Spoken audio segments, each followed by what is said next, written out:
Some of the county's character comes from the built environment. It helps remind us of what used to be and spurs us to explore what happened here and why. When seen broadly, the clusters of buildings throughout our county only give a vague impression of the planning, skill, artistry, and effort involved in creating our homes, our workplaces, our schools, churches, etc. But when you study them up close and one at a time, the stories become discernible and real connections to our past can be made.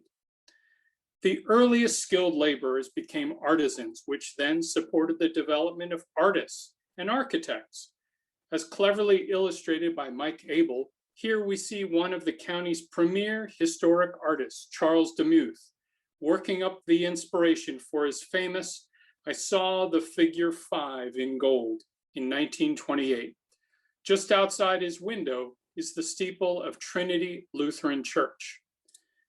One of the most famous and historic architects was C. Emlyn Urban, born in Conestoga Township.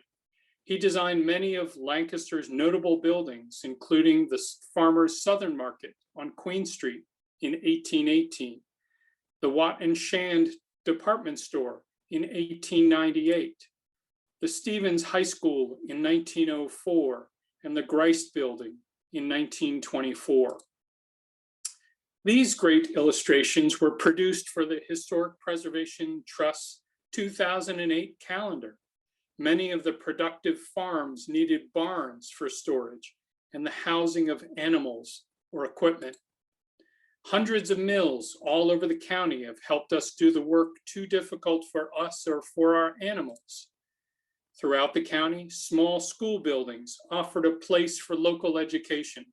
Some of these structures were converted to other uses as modern school system buildings were erected, but the tradition of one-room schoolhouses continues among many of the plain sect people in rural areas. Now, aside from bridges and courthouses, there were also town halls, churches, windmills, cemeteries, lime kilns, and stone mile markers. These structures, held as common wealth, require the diligence to preserve them in order to maintain our sense of place in the community. The Pennsylvania Historic and Museum Commission has also given us roadside blue and yellow markers to remind us of who and what was here before us. Keep an eye out for them.